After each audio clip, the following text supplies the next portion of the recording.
Cette proposition de la Commission sur la prochaine réforme de la PAC, elle contient 9 grands objectifs que je vous ai mis ici, et on va s'attarder sur le 4e, 5e, 6e, qui sont les objectifs plus environnementaux. Donc, des objectifs en termes de changement climatique, atténuation du changement climatique et adaptation, on a bien vu ces deux enjeux pour l'agriculture en amont, favoriser le développement durable et la gestion efficace des ressources naturelles, l'eau, le sol et l'air, et contribuer à la protection de la biodiversité. Mais ce que vous voyez aussi, et on en a aussi parlé tout à l'heure, c'est que les 3 premiers objectifs restent des objectifs très économiques, très liés à la compétitivité de l'agriculture européenne, et les 3 derniers sont plutôt des objectifs qu'on appelle de politique structurelle, par exemple liés à l'installation, etc. Alors, les objectifs, les outils. D'abord, vous dire que dans le prochain cadre budgétaire, globalement, le budget de la PAC va baisser. Parce qu'il y a des contraintes budgétaires nouvelles, il y a des nouveaux enjeux pour l'Europe, tels que par exemple les politiques migratoires qui vont demander de mobiliser d'autres budgets, et puis il y a le Brexit. La Grande-Bretagne était un contributeur net, donc ce budget va s'en aller. Contributeur net, ça veut dire qu'ils donnaient plus d'argent qu'ils en recevaient. C'est le principe de solidarité. Il y a des pays qui payent un petit peu plus au budget européen que ce qu'ils reçoivent comme fonds européens, et ce qui permet comme ça à d'autres pays de pouvoir toucher plus que ce qu'ils ne paient. L'autre élément très important dans le prochain budget de la PAC, c'est qu'il va y avoir plus de subsidiarité. Alors la subsidiarité, c'est-à-dire qu'on va déléguer aux États membres, aux différents États, les modalités de choix, ou le choix des modalités d'application de certaines mesures de la politique agricole.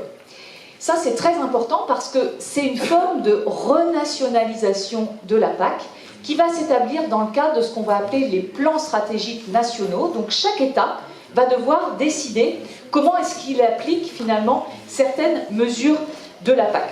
Ensuite, on renforce la conditionnalité dont on a déjà parlé, mais je ne vais pas m'attarder parce que mon petit doigt m'a dit qu'il fallait que j'aille très vite.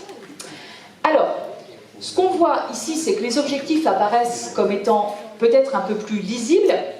Par contre, ce qu'on voit aussi, et j'ai mis des plus et des moins par rapport aux enjeux environnementaux de cette proposition, c'est que, une fois de plus, on a de nouveaux outils qui vont apparaître sans abandonner les anciens ou en les faisant évoluer.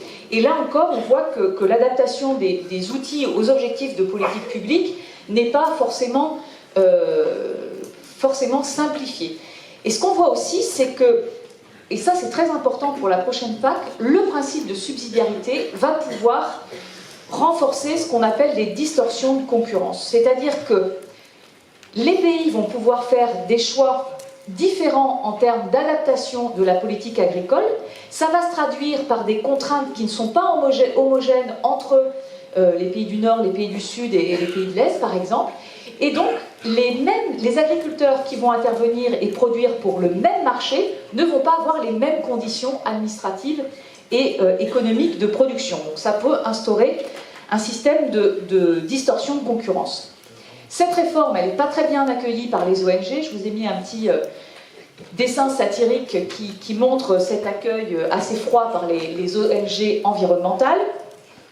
La Commission européenne défend le caractère et l'ambition environnementale de cette réforme et on est sur une tendance qui ne change pas où la profession et les agriculteurs vivent plutôt l'environnement comme un système de contraintes plutôt que comme une opportunité et des objectifs vers lesquels il faut aller plus rapidement sur ces enjeux environnementaux. Je ne détaille pas, mais c'est le schéma de la Commission qui nous dit qu'il y a des choses qui vont être obligatoires pour les agriculteurs, c'est ce qui est en bas, il y a des choses qui vont être optionnelles, donc qui vont amener des rémunérations supplémentaires pour les agriculteurs, avec des marges de choix par les États membres pour mettre en œuvre ces enjeux-là. Alors là, il y a quelque chose qui est nouveau par rapport au cadre à peu près lisible qu'on vous a présenté précédemment. C'est-à-dire, on vous a dit, le premier pilier, grosso modo, c'est le soutien au marché, le soutien à la production. Le deuxième pilier, c'est plutôt les politiques environnementales et développement rural. Dans la prochaine réforme, on va avoir quelque chose de plus complexe que ça, parce qu'une partie de premier pilier va pouvoir avoir des objectifs et des ambitions environnementales, si les États le décident. C'est le cas par exemple de tout le volet EcoScheme qui apparaît. Et puis, on va avoir des possibilités de transfert accru des crédits entre le premier et le deuxième pilier, ce qui, on peut en convenir, ne va pas renforcer la lisibilité de notre système. Grosso modo, on estime que sur la prochaine PAC, il y a à peu près 40% du budget qui sera alloué aux ambitions climatiques. Alors, concrètement, est-ce que ça améliore ou pas le dispositif du point de vue de l'environnement? On a plus de conditionnalité, donc on peut se dire que c'est positif pour l'environnement, mais on va voir que c'est un peu variable selon les volets environnementaux. Sur le changement climatique, on a un renforcement, il y a plus de mesures qui concernent le changement climatique, on a moins de contraintes sur le volet eau, donc on desserre les contraintes sur le volet eau, ça c'est assez étonnant.